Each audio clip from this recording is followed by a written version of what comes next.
하나님 말씀 봅니다. 사무엘상 24장 1절부터 22절까지가 오늘 우리가 묵상하는 말씀인데, 이 새벽에 24장 1절부터 7절까지만 말씀을 보겠습니다.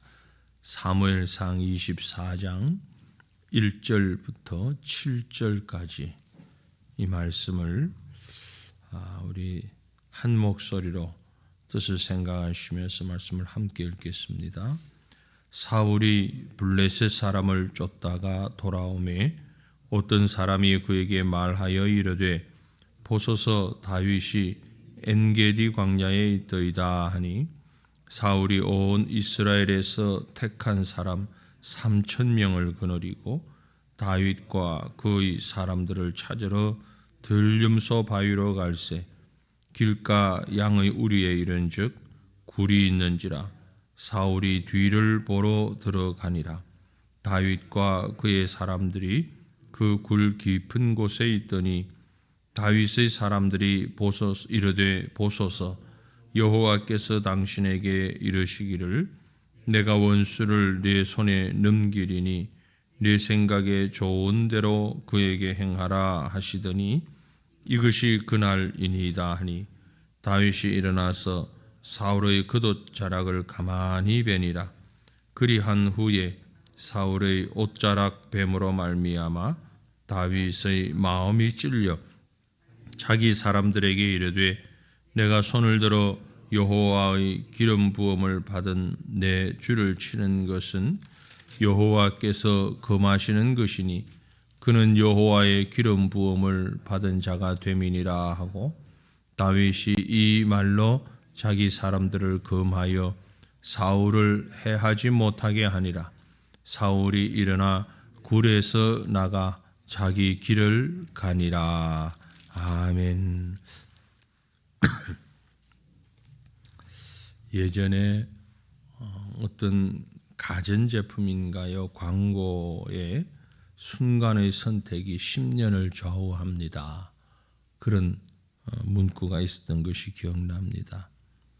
우리는 살면서 순간순간 참 많은 선택을 하게 마련입니다. 또 어떤 땐 이렇게, 어떤 땐 저렇게 판단을 하고 선택해야 할 때가 많습니다. 그것이 크고 심각한 일일 때도 있고 작은 일일 때도 있습니다. 새벽에 나오면서도 저는 습관적으로 이제 바깥에 온도가 몇 도인가 별로 바뀌지도 않으면서 옷은 온도가 몇 도인가 보고 오늘은 좀 두꺼운 옷을 입어야 되겠다. 오늘 조금 두껍지 않은 옷을 입어도 되겠다. 비가 오는구나, 비가 오지 않는구나. 아마 다들 생각을 하고 옷도 신발도 판단을 할 겁니다. 그리고 순간순간 걸어오면서도 지금은 신호등을 보고 건널목을 건너야 하겠다. 조금 더 길을 가서 다음 신호등에서 건너는 게 좋겠다. 이런 작은 것부터 많은 생각과 판단이 우리의 일상 속에 많이 녹아 있습니다. 특별히 이제 우리의 감정이 격해 있거나 어떤 절정에 이르렀을 때는 그 판단을 잘못할 때가 많이 있죠.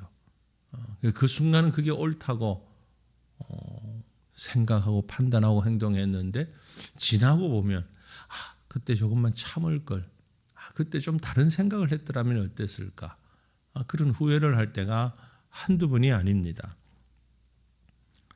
특별히 누군가에게 쫓길 때에, 우리가 보는 것처럼 다윗이 지금 자신을 죽이려고 하는 사울 왕으로부터 쫓길 때에 정말 얼마나 위급합니까?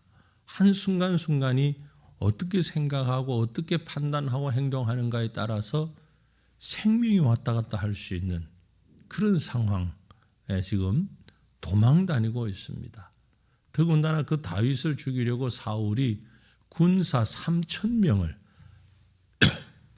요즘 웬만한 일이 있어도 경찰이나 군인 3,000명을 동원해서 누구를 찾는다, 별로 그런 일은 없을 테고요.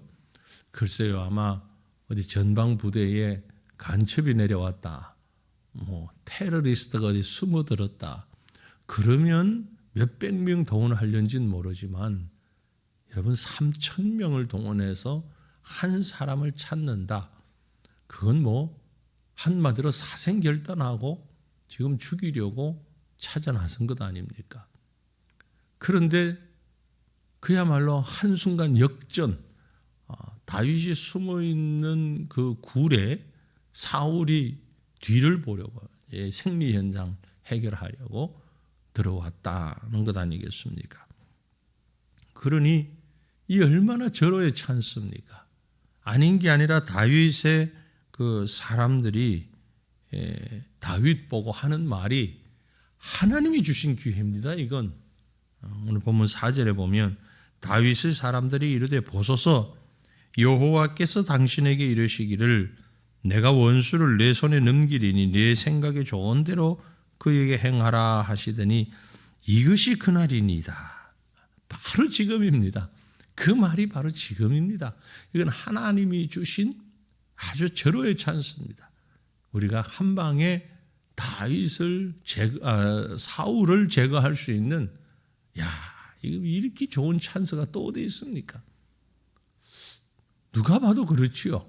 누가 봐도 지금 사울은 다윗을 찾아 죽이기를 혈안이 되어 있고, 앞에서 말씀을 쭉 읽어온 대로 이게 처음도 아닙니다. 한두 번이면 그저 잘못 생각해서 그러려니 내가 진실을 보이고 어필하면 괜찮겠거니, 그런데 그게 아니잖아요. 몇 번의 과정을 거쳐서 지금 안 한다고 그러고 또 하고, 안 한다고 그러고 또 하고, 안 죽이겠다 그러고 또 죽이려고 그러고, 안 죽이겠다 그러고 또 죽이려고 그러고, 이 정도 상황 되면 이제는 하나님이 나에게 이제 맡기신 모양이다. 그리고 다윗이 사울을 처리할 수 있잖아요. 근데 여러분 여기서 한 가지 더 잠깐 우리가 생각을 한번 해봅니다. 만약에 다윗이 이 따르는 자들의 말을 듣고 사울을 해쳤다, 그랬다면 어땠을 것 같습니까? 가만히 생각을 해보니까 가장 우선은요, 그래도 장인어른 아닙니까? 가족이잖아요, 그죠? 평생 다윗의 마음속에 장인을 죽인 패륜아가 되잖아요. 이유야 어쨌든, 과정은 어쨌든 간에 자식이 부모를 죽인, 그건 시대를 망라하고 엄청난 패륜이지요. 그러니까 사위가 장인을 죽인 그런 패륜아가 되는 겁니다. 거기다가 아내에게는 어떻습니까? 아내에겐 남편이 자기 아버지를 죽였어요. 그럼 아버지를 죽인 원수와 부부의 연으로 계속 살아야 하는 그 아내 미갈, 그 아내의 입장은 어땠을 것 같아요? 그 아내와 평생토록 살아야 하는 다윗, 한번 생각해 보셨습니까?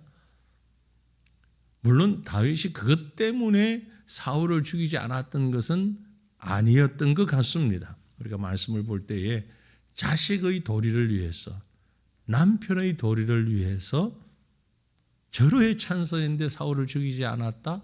그건 아니고요. 우리가 그저 생각해 볼 수 있는 것이고, 뒤에 나오는 말씀들을 보면 더 중요한 이유가 있었습니다. 그게 뭐였죠? 하나님이 세우신 자를 내가 내 손으로 처리할 수는 없다. 바로 그것이죠. 6절 말씀에 그렇게 기록합니다. 자기 사람들에게 이르되 내가 손을 들어 여호와의 기름 부음을 받은 내 주를 치는 것은 여호와께서 금하시는 것이니 그는 여호와의 기름 부음을 받은 자가 됨이니라. 이게 가장 중요하고 첫 번째의 이유였습니다. 하지만 우리 보통의 사람들은요, 이런 이유별로 그 상황이 되면 떠오르질 않습니다. 만약에 다윗이 사울을 해쳤다면, 그리고 난 뒤에 후회를 한다면 이런 생각했겠죠. 하나님이 세우신 자를 그래도 내 손으로 그러는 건 아닌데 내가 그 순간 그만 감정이 욱해가지고 내지는 내 생명이 너무 위급해가지고 내가 그런 실수를 범하고 말았네. 보통 그렇게 후회할 때 할 수 있는 얘기인데 참 다윗의 위대함은 물론 다윗이 늘 그랬던 건 아닙니다. 우리가 아는 대로 신하의 아내를 범하는 경우도 있었습니다만은 그때는 잘못된 판단을 했고 적어도 이 본문 우리가 읽은 이 엔디게 광야에서 이 순간은 정말 냉철하면서도 차분하면서도 신앙적 판단을 하는 순간이었다라는 거죠. 보통의 사람들 같으면 일단은 행하고 보고 나중에 후회할 것을 다윗은 먼저 생각하고 이렇게 하는 것은 옳지 않다. 판단할 수 있었던 것. 참 이건 무엇보다도 놀라운 하나님의 은혜입니다. 저는 이 말씀을 읽으면서 우리가 그런 기도를 좀 했으면 좋겠다 생각을 합니다. 하나님, 나에게 이렇게 스스로 통제할 수 있는 힘을 주시옵소서. 어떻습니까? 여러분은 스스로를 통제하지 못해가지고 정말 범치 말아야 할 실수를 범했던 적은 없습니까? 아마 셀 수 없이 많이 있을 겁니다. 모든 사람은 다 비슷할 거라고 여겨지는데요. 그 순간만 좀 참고 한 번 더 생각하고 한 번 더 판단했으면 조금만 더 기다렸으면 그런 경우가 얼마나 많습니까? 운전을 하다가도 추월을 하려고 순간적으로 탁 넘어섰는데만 사고가 났다면 그때 그만 잠시 추월 않고 뒤따라갔으면 문제 없었을 것을 이런 일부터 시작해서 크고 작은 일들이 얼마나 많이 있나요? 하나님, 한 번만 더 내 감정을, 내 생각을, 내 판단을 제고할 수 있도록 나 자신을 통제할 수 있는, 스스로를 컨트롤할 수 있는 그런 은혜를 허락해 주십시오. 매번 그랬으면 얼마나 좋겠습니까만 매번 그렇게 한다면 그야말로 그건 완벽한 인간이지요. 그러나 저도 여러분도 압니다. 우리가 그렇게 완벽한 사람은 안 된다는 거예요.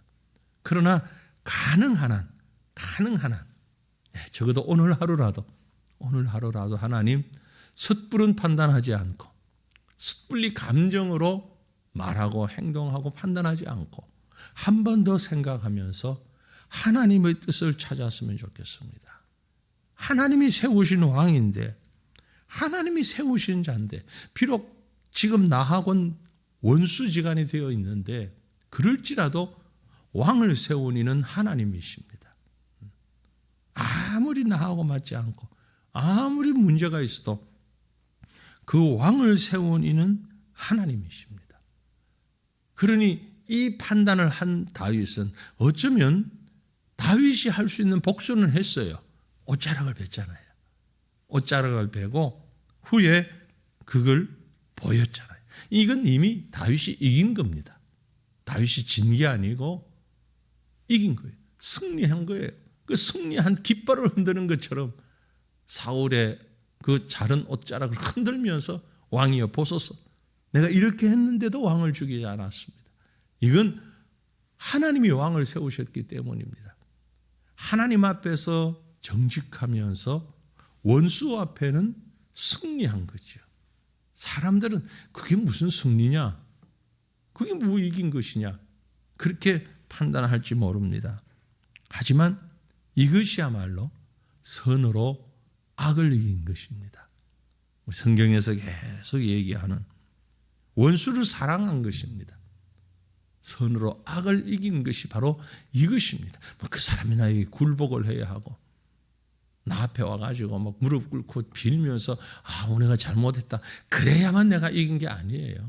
우리는 보통 그걸 이겼다고 생각하잖아요. 저 사람이 나한테 거짓말을 했는데 사기를 쳤는데 아주 나쁜 그런데 회개하고 그러더니 나한테 와서 내가 정말 생각 잘못했다. 눈물을 펑펑 쏟으면서 이제 내가 이겼다. 물론 그것도 이긴 것이겠죠. 그러나 하나님 앞에서는 그 사람과의 관계 속에서 그렇게 되는 경우는 거의 없죠. 극히 드뭅니다. 왜냐하면 우리 모두가 완악한 죄인이잖아요. 그러니 다윗이 사울의 옷자락을 벤 그것만으로도 누가 봐도 완벽하게 다윗이 할 수 있는데 안 한 거잖아요. 어쩔 수 없어서 못한 게 아니고 할 수 있는데 안 한 것이거든요. 그게 승리입니다.